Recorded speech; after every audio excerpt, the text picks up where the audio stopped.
jika sampai hari ini masih ada orang-orang atau masyarakat di Indonesia yang mempercayai, terhipnotis, terperdayai oleh pernyataan seorang Roky Gerung, maka dapat dipastikan orang-orang itu selain kaum kadrun adalah mereka-mereka yang dangkal otaknya.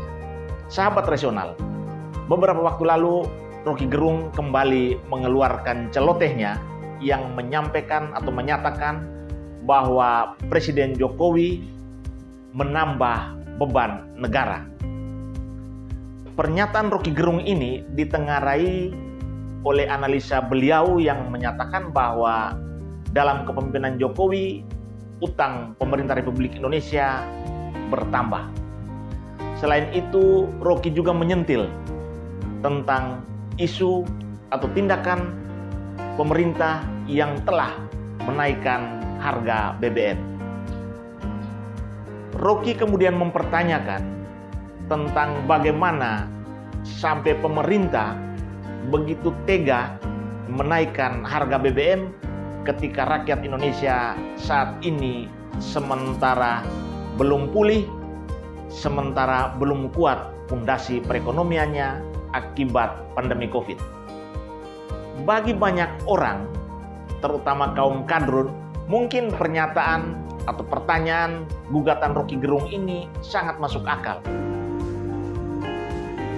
Bagi kaum-kaum ini, Roky dianggap adalah seorang juru bicara yang memiliki kehandalan analisa yang luar biasa, terutama berkaitan dengan kondisi sosial ekonomi, sosial kemasyarakatan dari bangsa ini. Pernyataan Roky memang terkesan sangat membela rakyat. Roky mampu menghipnotis para pendengarnya dengan untaian kalimat yang begitu indah, begitu bagus, begitu manis dia poles dalam rangka membangun kepercayaan para pendengar tentang statement atau ucapan yang dia sampaikan. Tapi bagi banyak orang yang masih sangat rasional, yang masih sangat percaya, masih sangat yakin, bahkan masih kuat pendiriannya untuk mempertahankan eksistensi dan keberadaan dirinya sebagai bagian yang tidak terpisahkan untuk ikut membangun negeri ini, pernyataan Roky tidak lebih dari pernyataan sampah. Karena yang disampaikan oleh Roky Gerung adalah hal-hal yang sifatnya menuntut negara untuk selalu memberi. Roky memposisikan negara sebagai lembaga, sebagai perorangan, bahkan presiden sekalipun diposisikan sebagai perorangan yang tugasnya adalah memberi. Roky meminggirkan tugas presiden dalam kapasitas sebagai pengelola. Karena jika Roky kemudian menegaskan bahwa tugas seorang presiden adalah pengelola, maka Roky pasti paham betul dalam konteks mengelola negara ada kebijakan-kebijakan yang mungkin tidak familiar, tidak populis, harus diambil demi kepentingan berjalannya negara ini. Utang yang dilakukan oleh pemerintah adalah sebuah skema atau salah satu skema, salah satu pilihan dalam rangka mengelola pembangunan, dalam rangka menjaga keberlangsungan dan keberlanjutan dari negara yang kita cintai ini. Negara ini dari periode ke periode kepemimpinan, utang luar negeri adalah hal yang biasa. Dan utang luar negeri adalah salah satu pilihan dalam skema pembangunan nasional.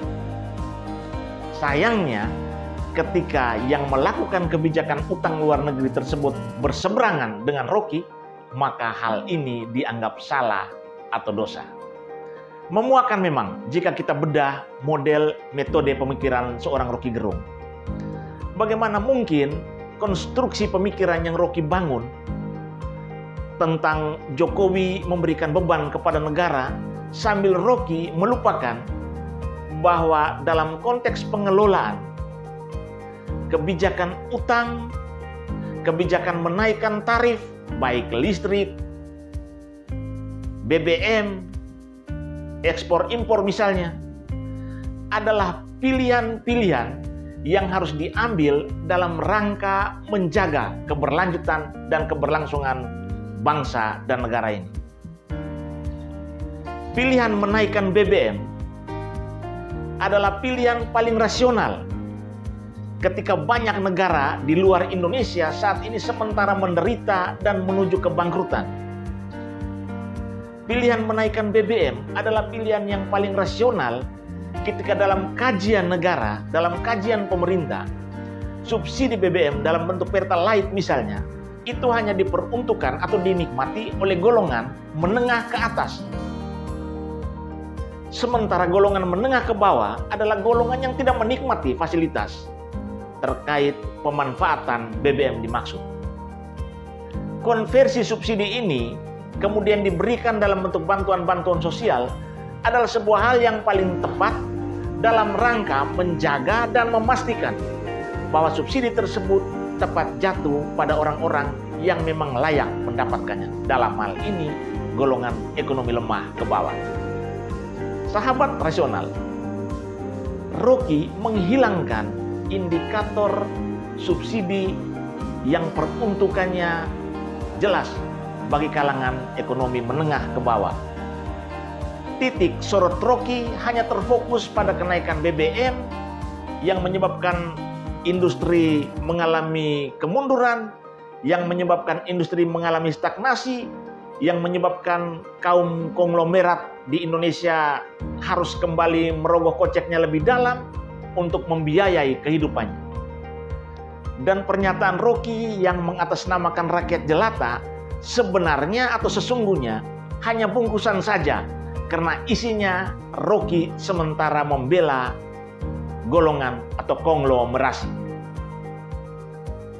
Sahabat rasional, jika kita lihat kemudian kenaikan harga BBM ini terjadi gejolak di banyak kota besar, hal ini dapat dimaklumi karena memang penikmat dari subsidi BBM adalah mereka yang hidup di kota besar, yang memanfaatkan semua sarana-sarana modern dengan bahan bakunya adalah bahan bakar minyak. Sementara provinsi-provinsi yang selama ini terpinggirkan, yang pertanian, perkebunan, kehutanan, atau perdagangan komoditi menjadi tumpuan ekonominya, kenaikan BBM bukan hal yang luar biasa. Itu adalah hal yang biasa-biasa saja. Toh mereka jarang menggunakan fasilitas seperti mobil, kendaraan-kendaraan mewah. Bagi mereka cukuplah mengangkut hasil panen mereka menuju pasar dan mendapatkan upah yang layak untuk kebutuhan hidup mereka. Dan daerah-daerah terpinggirkan yang saat ini disentuh oleh Jokowi adalah daerah-daerah yang sekarang menikmati hasil pembangunan melalui sentuhan infrastruktur dalam rangka mempercepat akses mereka dari bagian produksi menuju pasar. Rocky lupa tentang indikator ini. Sahabat rasional, jika NTT hari ini dalam kondisi adem ayem, demonya begitu-begitu saja, kalaupun ada demo, itu adalah aspirasi yang memang harus dikeluarkan karena menjadi bagian dari skema besar memperjuangkan kesejahteraan rakyat Indonesia. Namun demonstrasi di NTT tidak sebrutal, tidak sebiadab, tidak sebangsat demonstrasi-demonstrasi di tempat lain yang kemudian secara verbal melecehkan kepemimpinan negara, semisalnya demo yang dilakukan di Sulawesi beberapa waktu yang lalu. Memanfaatkan ruang demokrasi dengan ucapan-ucapan yang berbau kekerasan verbal adalah sebuah salah kaprah memaknai kebebasan menyampaikan pendapat. Memanfaatkan ruang demokrasi dengan mendungu-dungukan orang, menjelek-jelekan orang, atau menyatakan bahwa presiden memberikan beban kepada negara tanpa dilandasi oleh pemikiran yang sifatnya mengkonstruksi argumentasi yang dibangun adalah bentuk upaya mendungukan pengikut, mendungukan orang yang sementara galau, orang yang kehilangan pegangan untuk percaya dan menokohkan diri mereka. Indonesia mengenal Rocky Gerung sebagai seorang filosof yang mampu memainkan kata dan kalimat untuk mengelabui lawan bicaranya dalam rangka memenangkan argumentasi dan mendudukkan argumentasinya agar diterima. Namun hari-hari ini Rocky rupanya lupa bahwa masih banyak orang cerdas, masih banyak orang bernurani di negeri ini yang kemudian bisa menyanding dan membandingkan pernyataan Rocky dengan sejumlah argumentasi dan fakta-fakta yang ada.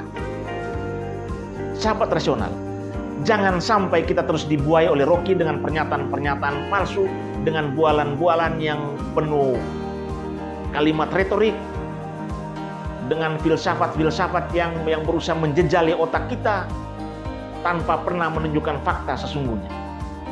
Karena pada hakikatnya beban negara harus kita tanggung bersama. Bukan oleh presiden, bukan oleh para menteri, bukan oleh kepemimpinan atau golongan pemimpin di negeri ini. Tetapi beban negara harus menjadi tanggung jawab kita bersama. Sehingga tepat ketika John F. Kennedy, mantan presiden Amerika, kemudian menyatakan, jangan kau tanyakan kepada negara apa yang negara berikan kepada Anda, tapi tanyakan pada dirimu apa yang bisa kau berikan kepada negara. Saat ini Indonesia sementara membutuhkan daya tahan kita, kekuatan kita, kemampuan kita untuk beradaptasi di tengah kondisi yang sulit. Kita harus matang memaknai kondisi ini. Negara jangan sampai jatuh, negara jangan sampai bangkrut, negara jangan sampai hilang wibawa. Karena kebangkrutan, kejatuhan, hilangnya wibawa negara berarti hilangnya kemerdekaan yang sudah dititipkan oleh para pendahulu kita yang harusnya kita isi di saat ini. Mengisi kemerdekaan bukan dengan menuntut negara memberikan sesuatu kepada kita, dengan menuntut negara memberikan subsidi yang begitu besar kepada kita, dengan menuntut negara memanjakan kita. Tapi mengisi kemerdekaan adalah bagaimana kita tumbuh, kita kuat, kita tangguh, memikul semua beban dengan dada terbusung, dengan kepala terangkat, sambil tetap berjalan, tetap tersenyum, dan yakin bahwa badai ini pasti berlalu. Jokowi mengambil keputusan tentunya dengan kondisi yang juga sudah dia pikirkan, bahwa keputusan ini pasti tidak populer, pasti tidak populis, pasti tidak familiar. Tapi keputusan ini harus diambil demi menjaga keberlanjutan negara. Kegetiran yang kita dapati 1-2 hari ini pasti akan berubah menjadi kebahagiaan karena negara ini tetap bertahan, bertumbuh, berkembang, dan kita menikmati buah dan hasilnya. Cukup pembodohan yang dilakukan oleh Rocky, jangan lagi terbuai, jangan lagi terhipnotis. Jadilah generasi yang mampu membedakan mana isu, mana fakta. Jadilah anak bangsa yang tahu berempati, bersimpati ketika negara membutuhkan pengorbanan dari kita. Salam rasional.